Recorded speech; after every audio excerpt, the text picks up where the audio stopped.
L'homme de Dieu donc nous dévoile donc ce qui se passe avec Madame Chantal Biya lors de l'arrivée au palais à la prestation de serment donc ce 6 novembre. Bienvenue au VNT.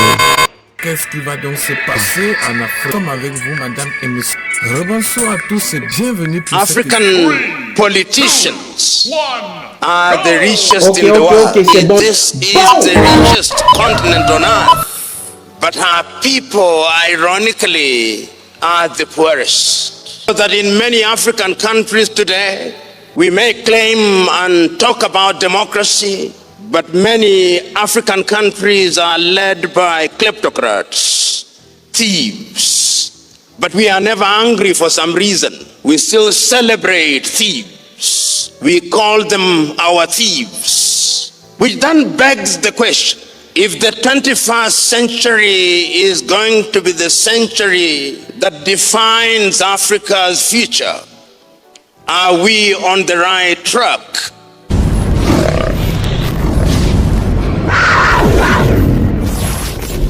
Thank you very much.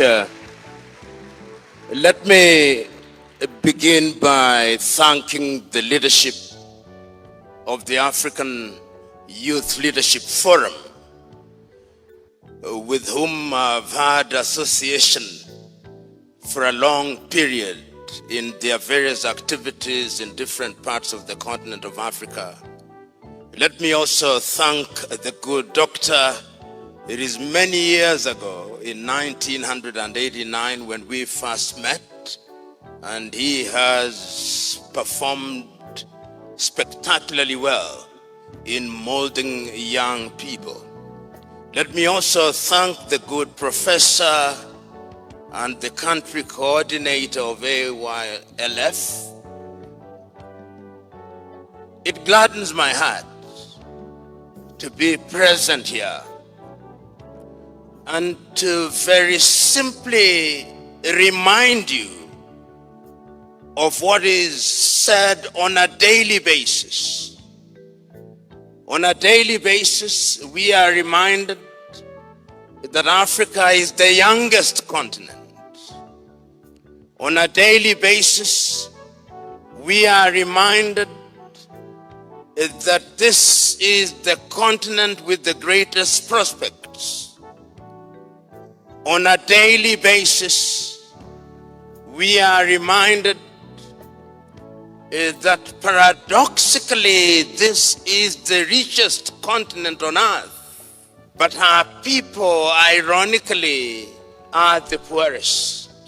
We are humiliated in different parts of the world as our young men and women run away from the continent. You only have to see how Western embassies humiliate our young men and women. You only have to see how our young men and women are humiliated in Morocco, in Tunisia, in Libya, as they cross the desert and then the Mediterranean Sea in the quest of what they think is better life. The paradox is that as this happens and as our young men and women suffer this fate, African politicians are the richest in the world. It is an irony. And as Wole Soyinka once said, what amazes him is that when young people across the continent are called upon to congregate, they have the habit of supporting the very same individuals who steal from them. So that in many African countries today, we may claim and talk about democracy, but many African countries are led by kleptocrats, thieves. But we are never angry for some reason. We still celebrate thieves. We call them our thieves. Which then begs the question, if the 21st century is going to be the century that defines Africa's future, are we on the right track? We are in the first third of the 21st century, in the year 2025. And as the saying goes, time and tide waits for no man. So today, as we congregate here, and as we ask ourselves necessary but uncomfortable questions, we must ask ourselves whether we are in the right direction. On the 21st day of October 2025, I was at the State University of Zanzibar on the occasion of the launch of the digital contributions of Sheikh Abeid Amani Karume, the first president of Zanzibar. And they too are focusing on the role of the youth. And I reminded my audience that if they remember very well, in 1964, when Amani Karume led his party, Afro Shirazi, to join the party of Mwalimu Julius Kambarage Nyerere TANU, it was then, and even much later, that Nyerere said in Kiswahili, siri ya maendeleo ni kuwa na vijana wenye malezi bora, siha njema na bongo kali. Those words ring true today as they did then. And if you are to permit me, and you are to allow me to take you back to history, and to take you back to the time when young Africans were seeking the independence of their countries from the colonial yoke. They were your age mates. Some of them did not have university education. Patrice Emery Lumumba did not have university education. Modibo Keita in Mali did not have university education. Ahmed Sékou Touré in Guinea did not have university education. Samora Moises Machel in Mozambique did not have university education. But there were others who had university education. Kwame Nkrumah had, Nyerere had. But that was not their claim to fame. Their claim to fame was that they were sacrificial and that they meant well for their country and they were willing to sacrifice. Today, the question to be posed to many young Africans, are you willing to sacrifice? I talk to you at a time when the African continent is convulsing. In fact, one can dare say that it is the best of times in Africa and is the worst of times, if you allow me to borrow and paraphrase that statement from the mayor of Casterbridge. It is the worst of times because when you look at the continent as I speak to you now, the country that we know as Sudan is at war, generating the largest number of internally displaced persons since the World War II. Central African Republic is in trouble. The Democratic Republic of Congo is in trouble. In the Sahel, northern Mali, northern Chad, northern Niger, northern Burkina Faso, Libya, Somalia, parts of Ethiopia, northern Mozambique, northern Nigeria, young men and women do not have the opportunity to realize their potential. Southern Cameroons, in Ambazonia, it is all chaos. There are places where young men and women have not gone to school for the last 3 years. And yet Africans are silent. As our young men and women are running away from the continent, young Chinese are coming to the continent. Young Lebanese are coming to the continent. There is nowhere today in the continent of Africa where you do not find young Chinese between the ages of 20 and 30. If they are not building bridges, they are building stadia. And if they are not building stadia, they have China centers and China squares from which we even buy toothpicks. That is the state of Africa. So once again, in the same way that we were politically conquered by young Europeans, we are being economically dominated by young Chinese. And we smile and pray and fast in the hope that that is going to be Africa's solution to our problems. You young people must ask difficult questions. Are you prepared to sacrifice? African problems are not going to be solved by holding conferences and meetings, no. Perhaps we are holding too many meetings. Perhaps we are holding too many symposia.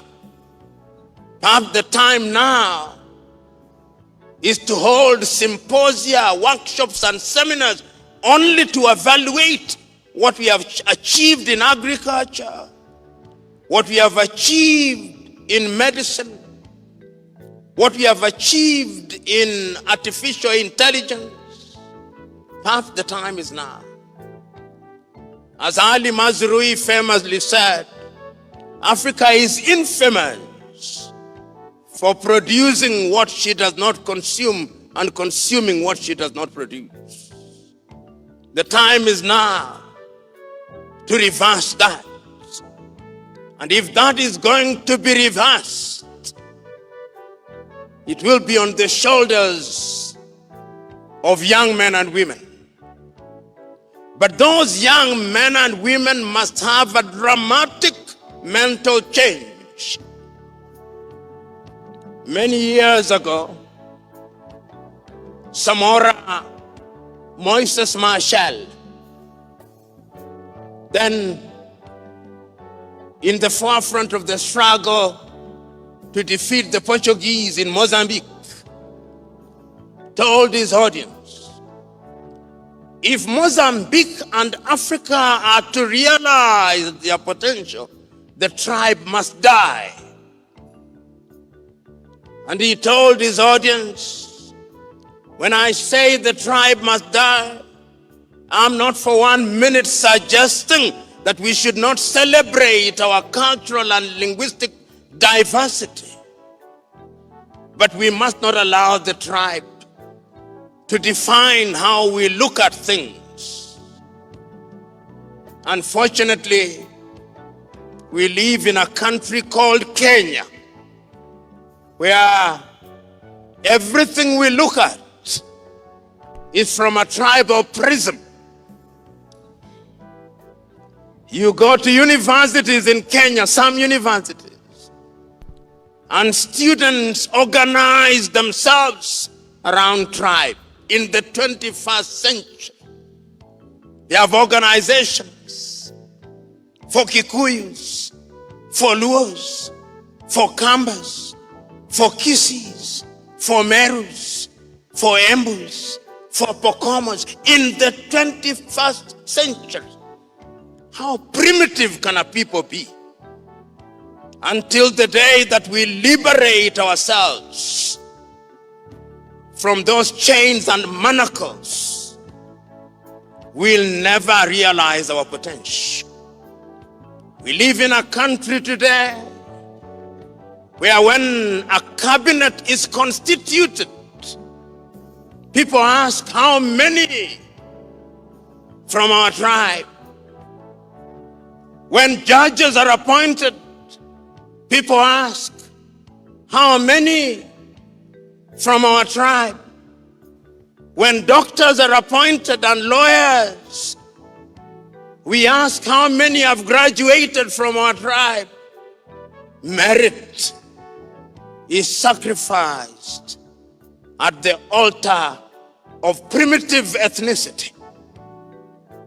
Koigi Wawa Mwere has written a book which I commend to you, written in the year 2008, towards genocide in Kenya, the curse of negative ethnicity. I pray and hope that this assembly of young men and women under the aegis of African Youth Leadership will exercise the ghost of ethnicity, so that you judge one another on the basis of merit. Nyerere used to say it so very eloquently in Kiswahili. Ukiona mtu yeyote anajikita kwa udini na ukabila, ana hoja.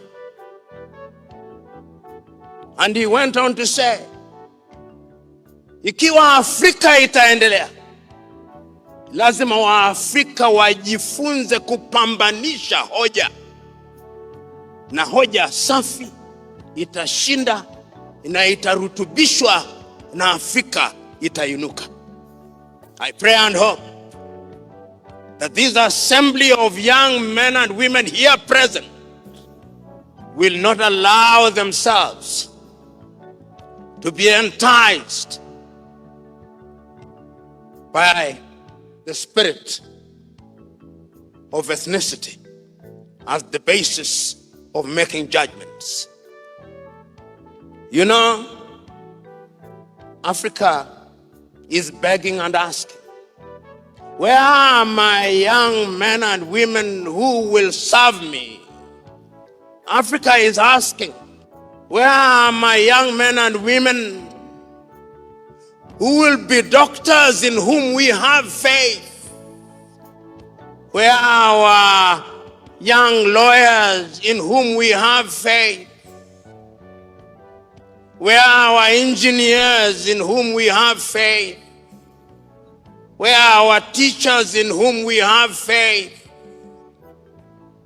Where are our agriculturalists in whom we have faith?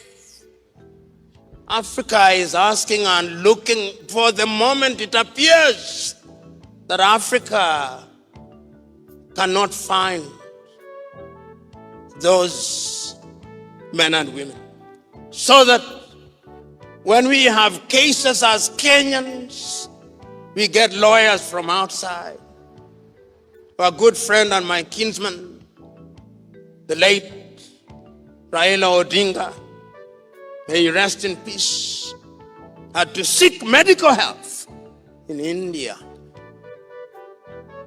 And there are many who do so. There are people who can't take their children to high schools in Kenya. They take them to the British system, to the American system. When will we have faith in ourselves? When will we believe that we are not children of a lesser God?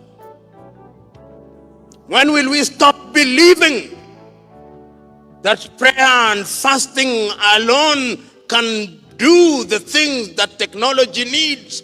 Prayer and fasting without action is pure superstition. You young men and women can reverse that reality. Are you prepared? Are you ready? So today, what I'm asking you is to go out there and ask yourself uncomfortable questions. Don't make the claim that you are too young. No. Africans who made great contributions, some of them were younger than you. Solomon Mahlangu in South Africa was younger than you. Tiro Ngopotse in South Africa was younger than you. Bantu Stephen Biko was younger than you. You are not too young. This is the time to rise up and do that which is good and right. It gladdened my heart when young Kenyans several years ago rose up and spoke the language of the unheard. They were then Christian Gen Zs. Their agenda was torpedoed and hijacked. But after that, we now know how that spirit has spread throughout the world. It spread into Bangladesh. It spread into Nepal. It spread into Sri Lanka. It spread into Madagascar. Young men and women are no longer sitting pretty. They are asking questions. I'm asking you to ask questions and to be organized and to make demands of the men and women that we have entrusted with the trusteeship of our country. Is the great Indian philosopher Raja Gopalachari, who said many years ago, you cannot ignore politics. And it's Socrates who said that man is a political animal, because even the question as to what food is going to be eaten is a political question. And I'm suggesting to you that when the politics of any country stumbles, that country stumbles. And if you doubt me, ask the Sudanese. Just last night, they struck Khartoum. The universities in Sudan are no longer functioning because politics stumbled. You cannot afford the luxury of avoiding what is happening in your country. We cannot allow our very worst to be in positions of political leadership. We'll pay the price. I'm therefore asking you that beyond lamentation, we have lamented for too long. What are you doing? Beyond lamentation, what are you doing in your village? What are you doing in your county? What are you doing in your university? Beyond lamentation, beyond tweeting and TikToking, what are you doing? Because even the tweets and the TikToks that you use are not made by Africans. You consume what we do not produce. We are in the 4th and 5th industrial revolution. We are talking about artificial intelligence. Tell me, which aspect of artificial intelligence is made or propagated anywhere in the continent of Africa? We are consuming what others are producing. It is your generation that must change. The Koreans are doing it. The Indonesians are now doing it. The Vietnamese are now doing it. The Malaysians are doing it. The Chinese are doing it. The Indians are doing it. But Africans are praying and fasting.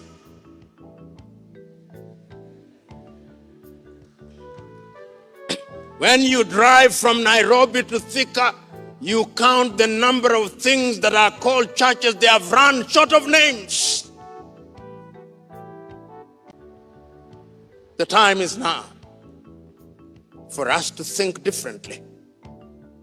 And thinking differently can only happen if good men and women of goodwill also act in concert.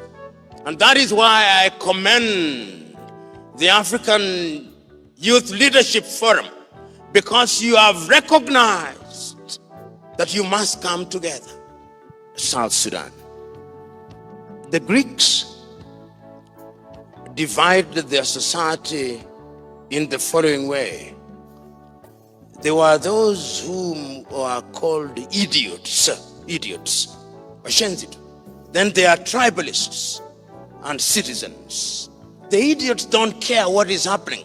They are the ones who, when they are drinking water from this bottle and they get out there, they just throw the bottle out. They think somebody will collect it. Idiots. And you see it with our matatu culture, with our boda culture. Idiots. Then there are tribalists. People who don't look at merit. And then there are citizens. People who want the best for their countries. And I'm answering your question by saying Africans must love themselves. You know, I was looking at the GDP, not that GDP is a good measure, but it's an acceptable measure. The GDP of Singapore. Singaporean population, I think it is not more than 5 million. The GDP of Singapore is bigger than all the 8 East African countries combined. 8 of them. 589. If you look at today's statistics which have been released, Kenyan GDP is 136, Tanzanian is 87, Ugandan is 67, Rwanda is 14, Burundi is 7.5 billion, South Sudan is 4.5. That is our GDP. What do they have? The mind is the standard. Mobile phones. There is not a single African country that produces the mobile phone. Rwanda assembles, we are also assembling. We only assemble. Why can't we? We are importing fish from China, did you know? Kenya imports fish feed from Brazil. I do not know what bottle you have on your, that water is from, is what? The one in front of you? Dasani. Coca-Cola. Water, maji. Coca-Cola. Of Atlanta, America, maji. In Kenya, hata maji. My view is that Africa must unite to stop doing certain things. All the seats you are sitting on are from China or Turkey. All of them. Can't we make them? If we united as East Africa, toothpick. Ukiingia China Square, unapata toothpick tunanunua kutoka Uchina. And when Europe have abandoned their clothes, they bring them to Gikomba. What Europe has rejected, we consume as new. Hata Mungu anashangaa. So my view is, within the East African community, look even at the education sector, and the academics here will tell you, we said that we were going to harmonize our education system. So that if I'm a student of engineering at the University of Dar es Salaam and I want to move to Mount Kenya University or to Embu University or to Murang'a University or Nairobi University, I just move. Today, look at the way we are dealing with our education. Nobody knows what we are doing. So that the Kenyan graduate going to Tanzania is now being subjected to pre-university admission. Some of you who are older will remember in the 1970s when we started the East African Certificate of Education. You could be employed at the University of Makerere, but we have messed all that. Unity of purpose is what Africa needs. When the new chair of AUC was elected, I wrote him a very long letter. And I told him, please stop holding meetings. Implement. Because Africa has solutions and resolutions about everything. On agriculture, on health. Abuja, 2001 in Abuja, we said all African countries are going to spend 15% of their budget in the health sector. Not one except Mauritius and Rwanda, who have reached 8%. We are importing maize from Brazil that was meant for cows because we are disunited. I go to Juba, flying for 55 minutes or 1 hour, 20 minutes, depending on the equipment. Sudanese pound, South Sudanese. I must now look for the dollar. Europe and America love it when we are confused and divided. China loves it when we are confused and divided. Look at the Arab world. Look at little Qatar. Last week, Norway hit the sovereign fund of Norway. You can Google as I talk. has now stuck 2 trillion, which means notionally every Norwegian has to his or her credit $384,000. Sini binadamu kama sisi tu. We must identify our priorities.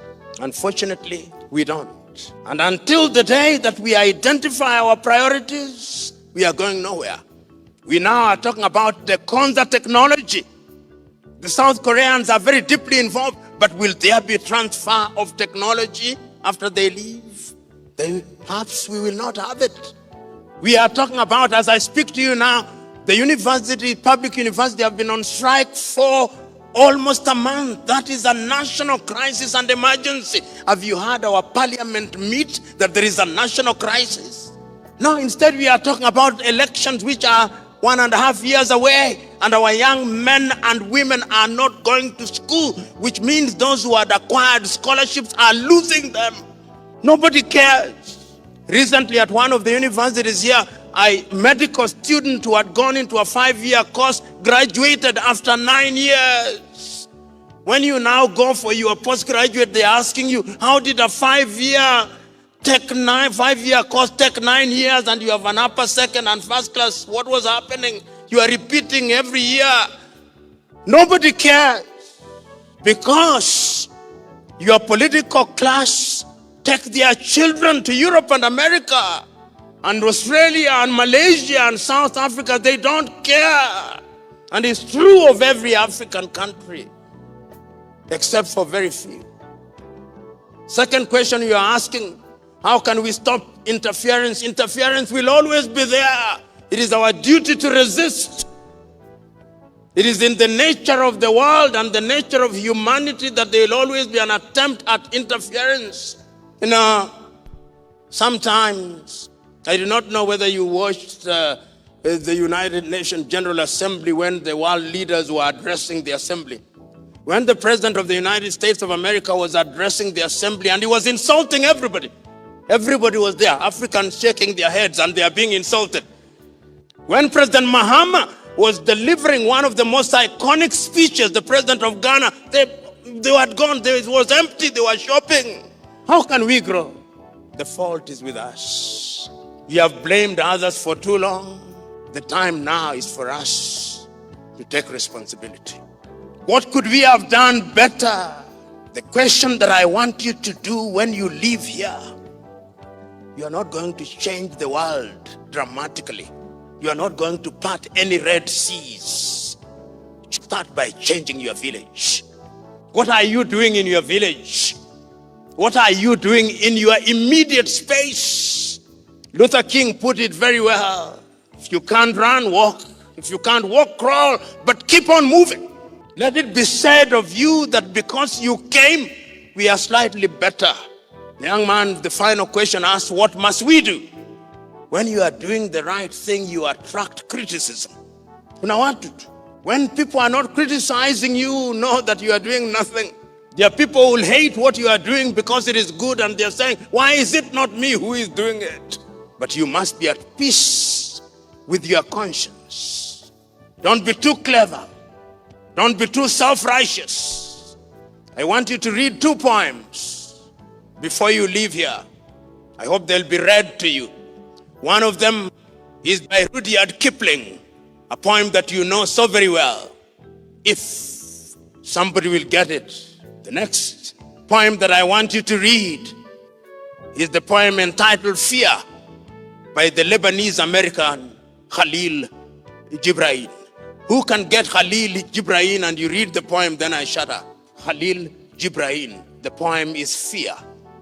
Somebody has found it? Come, read it. Khalil.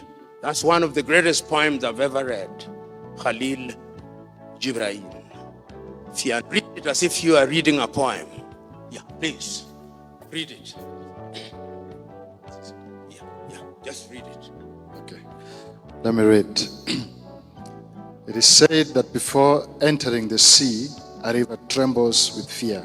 She looks back at the path she has traveled, from the peaks of the mountains, the long winding road crossing forests and villages, and in front of her, The sea is an ocean so vast that to enter, there seems nothing more than to disappear forever.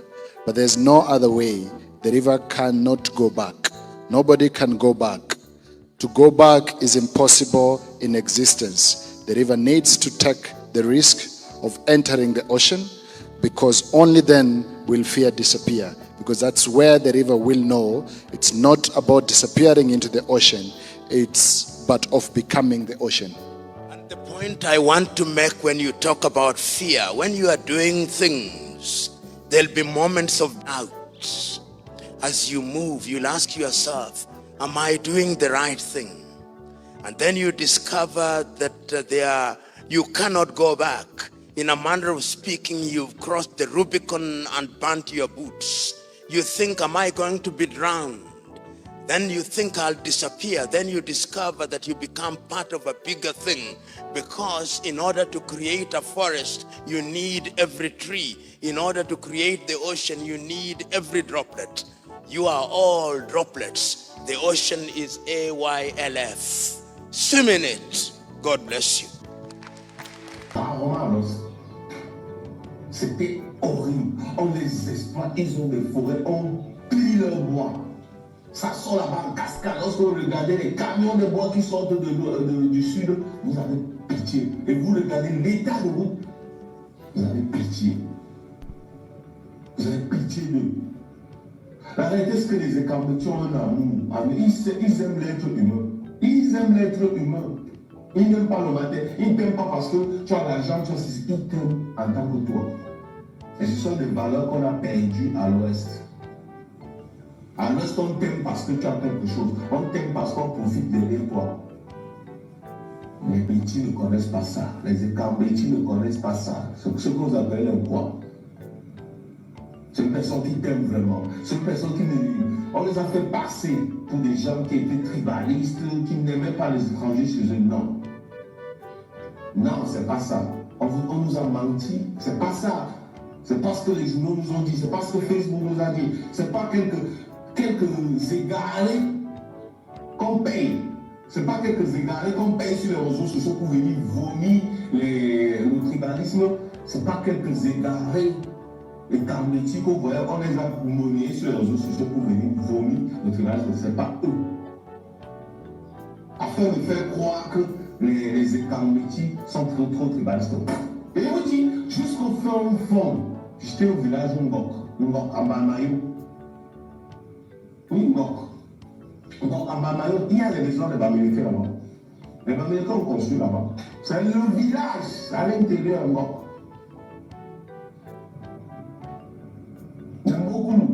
À Mogoulou,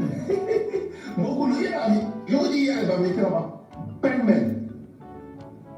Mais c'est difficile que tu arrives dans un village bamileke, tu trouves le quoi là-bas, des gens qui ont construit, acheté des terrains. Mais à Mogolo, comme je vous dis là, à Ngok, comme si c'est un quartier Bamou, à Bamayo.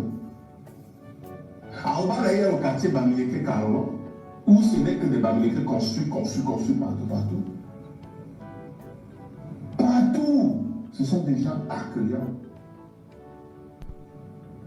Et il faut qu'on le reconnaisse, il faut qu'on arrête, il faut qu'on les respecte. Parce que c'est tout ce qu'ils demandent, ils veulent juste qu'on les respecte, qu'on comprenne aussi qu'ils sont Camerounais et qu'ils n'ont rien, ils sont aussi autant victimes que nous. Parce qu'on se prend pour des victimes et eux comme des boulots. Alors que ce n'est pas ça.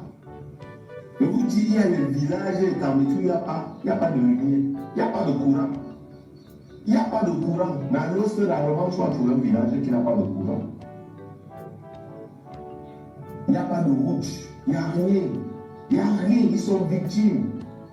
Mais malgré ça, ils nous acceptent chez eux, ils nous accueillent, ils sont bien avec nous. Ils n'essaient pas de faire passer les autres. Mais on a une certaine, on arrive chez eux, on les plie, on les achète le terrain, on prend tout leur patrimoine et on ne veut pas les respecter comme ça se doit. C'est ça, à un moment, ça donne la colère, à un moment, ça énerve. C'est pour ça qu'on voit un peu, ils chassent souvent certains gens.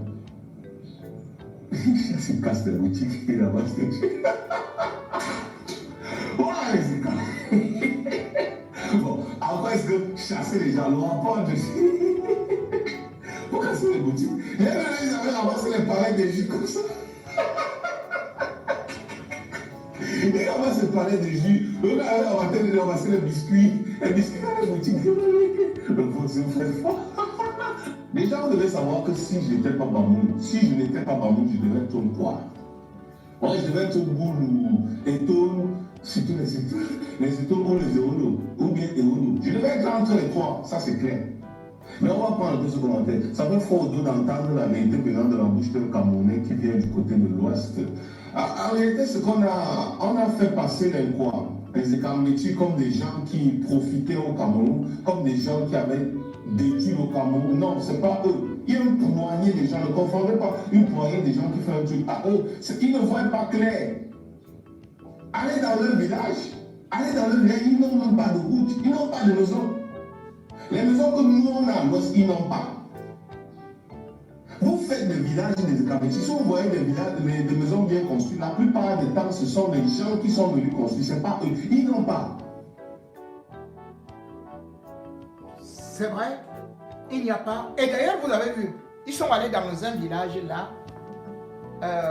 Vision Mille Collines. Ils sont partis distribuer des bières. Soi-disant, c'était mes oncles et mes tantes. Et vous avez entendu dans leur reportage, où je ne connais pas cette tante-là, qui disait que, oh, il est parti. Oh, personne ne connaissait mon nom là-bas. On monte, vous avez vu la qualité de cabanes qu'il y avait là-bas, de tombes qu'il y avait là-bas, avec une bière. Vous voyez jusqu'où tu perds ta dignité. Et dans le reportage, les mêmes gens étaient en train de faire dire à ces villageois-là que, oh, il est parti. Il avait dit qu'il viendra construire la route. Et les routes ici, on n'a même pas de route. On n'a plus rien. Même les écoles, on n'a pas. Donc, vous vous rendez compte, moi qui suis réfugié politique, qui suis parti du Cameroun, vision 4 du Zomlo des Zomlois, qui vole l'argent de la ligne 94, 65, allez chez Zomlois. Il n'y a rien là-bas. Allez chez tous les ministres et camps. Il n'y a rien. Il n'y a rien. Même pas de société qu'ils ont créée. Les seules choses que les gens là font, c'est offrir les grosses voitures et aux filles et à leurs amants. C'est tout. Ils ne font rien. Donc moi, réfugié politique, les gens me disent que, qu'est-ce que tu as déjà fait pour le pays? Mais mon ami, l'argent de la ligne 94 vous sert à quoi? 65, 57. C'est pour que vous preniez au Camerounais l'argent du pétrole, l'argent du porc, l'argent du bois, l'argent de l'uranium, l'argent du diamant, l'argent du manganèse, l'argent du fer. Et vous voulez que moi, je vienne le construire dans tous les villages et Kambeti? Ils vous ont monté la route. Hein. C'est pas moi qui ai monté les routes de ces villages-là. Voilà donc comment ils sont. Et là, je veux encore vous prendre plus proche. Ceux qui sont à côté du village de Famodongo, qui est en train de danser, il dit qu'il est chef. Hein? Dans son village, on n'a pas voté Paul Biya. Comment donc Paul Biya, on ne le vote pas dans son village et il a 100%, ou bien 90% au Nozo. Je vais vous faire écouter tout de suite un jeune Boulou qui va vous dire que sa famille n'a jamais, ne vote pas Paul Biya, parce que Paul Biya, c'est des promesses creuses qui n'ont jamais été réalisées. Et que même au temps d'Aïdio, c'était mieux. Écoutez, vous allez voir. Voilà. Dès qu'on va programmer les résultats, les gars vont sortir. Les gars vont sortir dehors. Les gars vont sortir pour parler. Les gars vont sortir. Dès qu'on va programmer les résultats, les gars vont sortir. Les gars vont sortir, c'est qui est sûr. Dès qu'on va dire que Issa Chiroma n'a pas gagné, les gars vont sortir pour revendiquer leurs droits. Et maintenant, quand vous allez sortir pour revendiquer vos droits, il y aura le nien qui sera devant vous. Et maintenant, dans le nien qui est devant vous là, il a sa part de problème dans ce que vous revendiquez. Et maintenant, ça sera comment?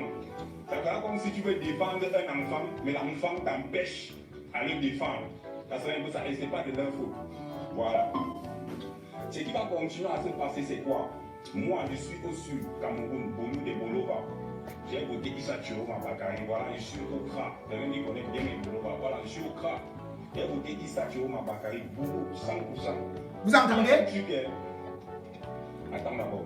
Il y a un truc que certaines personnes ne comprennent pas. Il va que tous les boulots vont voter le RDPC. Nous sommes au sud ici. Il y a les bureaux de vote que le RDPC a perdu. Mais comme ils ont les missionnaires, il y a 100%. Chez moi d'abord, dans ma famille, je ne connais personne qui soutient le RDPC. Je ne connais personne. La personne qui m'a élevé, qui m'a éduqué, il n'a jamais vu cette personne avec le RDPC au corps. Jamais de la vie. Donc, c'est pour vous dire quoi? Que nous, les sudistes, nous sommes ici là, un peu comme on dit souvent que le feu veut dire, il gagne le feu que mon agneau. Ça veut dire que d'autres mangent les noix, mais d'autres ont l'huile dans la bouche. Tu vois un enfant qui sort dans une grande maison, bon, mais tu penses qu'il vit trop bien là-bas. C'est quand tu viens ici au sud que tu comprends que nous les sudistes là, nous sommes dans l'indemne. Parce que nous sommes dans l'indemne plus que vous. Là où je dis la vérité, j'ai posté ma vidéo, la photo où j'ai voté Issa Chiroma. Les gars ont commencé à m'écrire eBay pour dire que tu fais quoi comme ça Maintenant, quelques méfaits comme moi j'ai posté mon choix. Chacun est libre de poster son choix. Et maintenant, dans les commentaires, ils voient les gars, les combis du sud, mes frères du sud, poster aussi leur photo où ils ont filmé, où ils ont voté Issa Chiroma Bakary. Voilà. Ce qui se passe, c'est que les gars ont porté la tenue du RDPC. Mais en réalité, quand ils sont allés voter, ils n'ont pas voté le RDPC. Je tiens à dire, pardon, moi je n'ai pas un très grand compte pour partager cette vidéo. Je vais éduquer les Bamlékés. Je vais vous éduquer. Je vais vous dire quelque chose. Je dis souvent aux gens que le Cameroun ne peut pas connaître une guerre civile à cause de vous. Ce que vous revendiquez là, nous aussi on revendique ça au sud. On revendique ça au nord. On revendique ça à Bamenda. Les nordistes actuellement, le problème qu'ils ont là-bas, c'est le même problème qu'on a ici au sud. Les Bamlékés qui sont venus ici connaissent. Nous ne sommes pas un pays que vous allez dire oh les Kambechi. Ce n'est pas ça. On a dit que si le Cameroun doit se lever, que tu sois qui, tu te lèves. On ne veut pas savoir si tu es calme, que tu te lèves pour le peuple. C'est comme ça là. Et maintenant, bravo mon fils. On ne peut pas connaître une guerre civile parce que 43 ans, on s'est toujours mélangé. Ici, là, il y a les musulmans qui sont installés définitivement. Tout le monde, les Bamoun, les Bamlékés, tout le monde, que ce soit au nord. Nous sommes trop mélangés. Et là, on dit que cette année, le peuple va se lever pour une seule raison. Et c'est pour ça qu'il faut arrêter les discours que les Babana ont fait si. Babana, c'est qui? C'est un Camerounais. Nous tous, nous sommes des Camerounais et nous tous, quand on va proclamer les résultats, on va revendiquer la même chose, du nord au sud, de l'est à l'ouest. C'est ce que je veux vous dire. Donc, arrêtez de parler comme si vous étiez en train de faire du tribalisme. Non, le Cameroun on ne peut pas faire une guerre civile au Cameroun. Vous avez les familles de partout. Vous avez les familles de partout. Ce qu'on va faire, c'est que le Cameroun va se lever pour une seule cause. Et c'est ça, c'est ce que moi j'ai toujours dit. Le Cameroun ne peut pas se lever pour une petite minorité. Le Cameroun va se lever pour une seule cause. On a voté Issa Chiroma Bakary et nous tous, on sait que là maintenant, quand les résultats ont sorti avec les fraudes électorales qu'on a eu là, nous tous on attend. Nous tous on attend. Et il y a un truc, il faut éduquer la population. Quand vous allez sortir, ne partez pas casser la petite boîte de tomates de ma mère qui est au marché. Ne partez pas casser les petites boutiques de mes mamans qui sont au quartier. Vous connaissez qui vous devez arrêter. Il ne faut pas fonctionner comme les revendications qui se passent dans les autres peuples. Non. Au Cameroun, on a quand même fréquenté. Ciblé. Tu esquives la tomate de ma mère qui est au marché. Tu esquives. Tu sais, c'est pas elle. Tu sais ce que tu revendiques. Donc tu esquives la tomate de ma mère qui est au marché. Tu esquives les bouts. Il faut surtout savoir que dans ces discours unificateurs, c'est pour vous faire comprendre que les enfants d'aujourd'hui, les jeunes d'aujourd'hui, ne tombent plus dans la manipulation de Paul Biya et des vieilles élites et Kamouti. Le combat aujourd'hui concerne tout le peuple camerounais. Parce que ce peuple camerounais a vomi entièrement Paul Biya. C'est pour ça que quand il parle d'ailleurs des manifestations, comment est-ce qu'on peut manifester dans un pays où on prétend pourtant que Paul Biya a gagné, et au lieu de fêter, on se retrouve plutôt en train de courir à gauche, à droite, on se retrouve en train de voir comment est-ce que la police est poursuivie. On constate que ça ne va pas à tel ou tel endroit, mais où est-ce que vous avez déjà vu ça?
Son apogée. Nous sommes déjà presque arrivés à la fin de cette édition spéciale, l'une des chaînes sociopolitiques. Alors, bienvenue donc pour la prochaine. Bam!